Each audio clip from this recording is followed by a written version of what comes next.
Exercise physiology is both the study of an acute response but also chronic adaptations to the human body under many different physical exercise conditions. A lot of times when people hear sports medicine, sports science, exercise physiology, they think of elite athletes, the lung capacity of Lance Armstrong. Okay. Yeah, that does get a lot of publicity, but exercise physiology is about a lot more than just elite athletes and performance. I've had a really awesome week here at Pepperdine. I had the week off of school, and I had been talking to some of the sports med faculty here, kind of linked up with them because they've been working with CrossFit a little bit. And so I just had the awesome opportunity to spend my vacation here and got to kind of hang out and see what they're doing with their research and their plans. And they've also been really helpful in mentoring me and helping me figure out where I want to go as I'm going through medical school and thinking about my own research.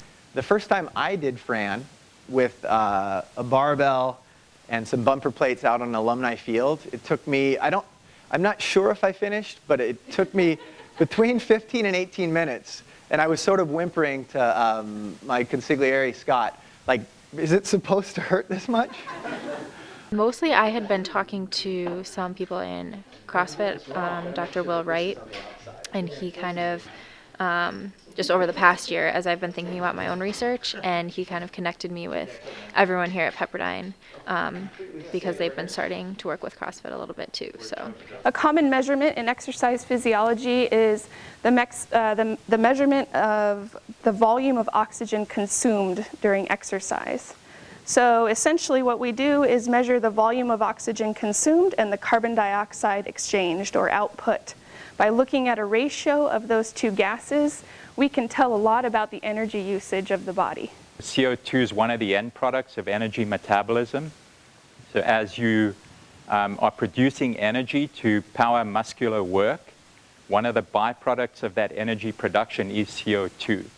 The end product of all energy metabolism is CO2 and water production. So we're going to be monitoring that. The doctors McCrae, Holden and Priscilla, were two people that I asked, I wanted their opinion about me opening a CrossFit gym in Malibu and what they thought. And Holden gave me two resounding thumbs up, being CrossFit is not one of these fly-by-night exercise programs that in a couple of years we won't hear about it anymore. In fact, it's growing because it works. It's results-based.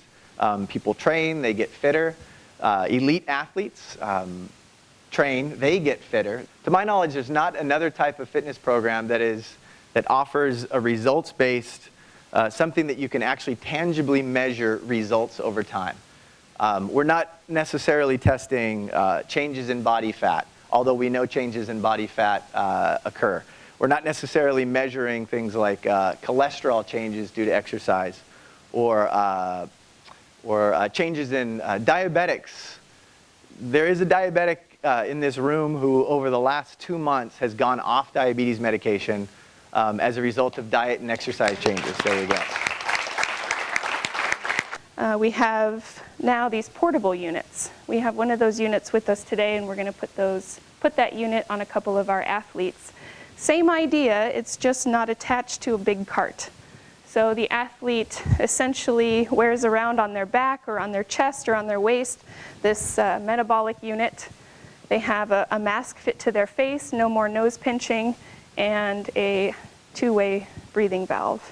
From my understanding, it's a very sort of unique opportunity for the sports med department here to look at what's physiologically going on with us while we're doing Fran, while we're doing CrossFit workouts, which I don't think has been done before, and to share that with all the sports med students here to sort of show them what CrossFit is all about and kind of give them a CrossFit 101, but also collect some data and use that to, educate the students and kind of start this research on what CrossFit is.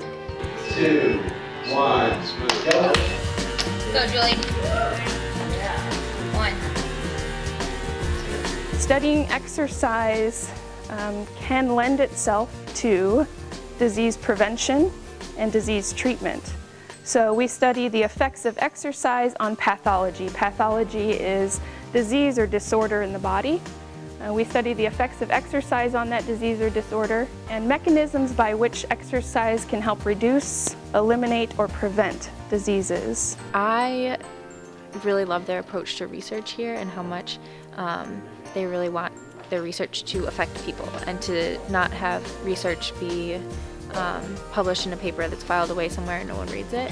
I think that's really important in translating that research to medical care and to general practice, so it really helps people and improves people's lives. What's there, Julie? Last one. Last one. Here we go, Julie.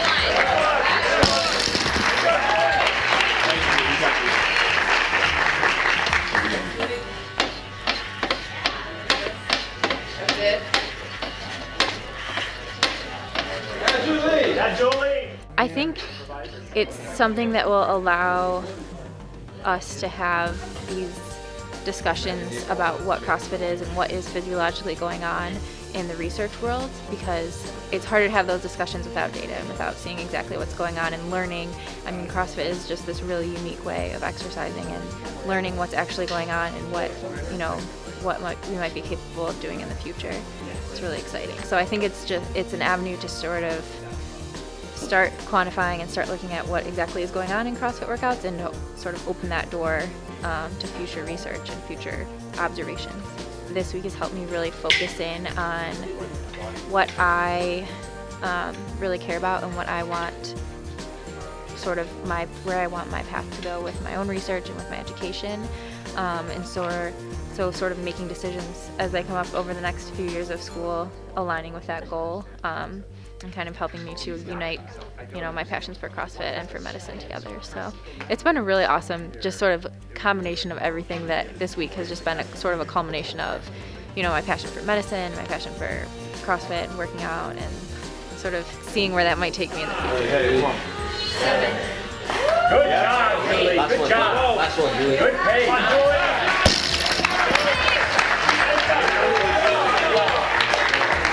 Yeah! Good job.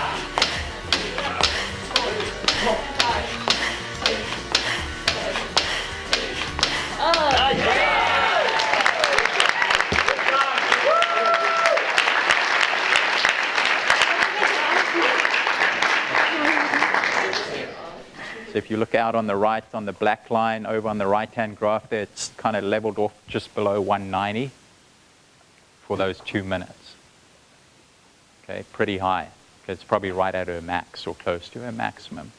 The dashed line you see in red along here, that's her predicted maximum for her age and her gender. And you can see clearly she's working well above that, right? So clearly she's got a capacity well beyond what we would expect. This line that you see tracking along here, that's the respiratory quotient or respiratory exchange ratio.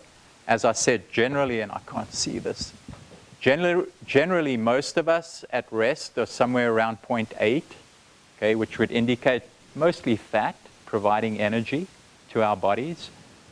When we get up around 1, that would be 100% carbohydrate that we're using, no fat. And you can see, you know, early on, and then she went up, and you can see she's right above 1. So she's driving, most of her energy is being driven by stored glycogen or blood glucose predominantly. Very little fat is being used. Now, in recovery, as she's recovering from this, you get a switch over. So probably about 85 to 90% of her energy being used right now in recovery is coming from fat metabolism, which is why elite athletes have very little body fat on them. Because when they train like this for 2 or 3 hours a day, day after day, during this recovery period where your metabolism's still elevated, you have this very, very high rate of fat use. Okay, so we're at rest. Most of us are using about 60% of our energy is being derived from fat. When you recover after exercise, about 85 to 90% of that elevated metabolism is being derived from fat. When you generate these very high oxygen uptake rates during exercise, your metabolism stays elevated for longer. So if I do a low intensity training session, I might get 20 minutes of elevated metabolism afterwards.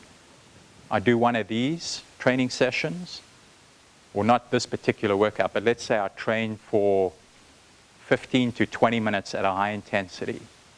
I might get 2 hours of elevated metabolism. And that 2 hours will be mostly fat that's supplying the energy. And if I do that for a month, 3 months, 6 months, a year, 2 years, then my body looks a little bit different compared to someone who does the so-called fat burning zone exercise.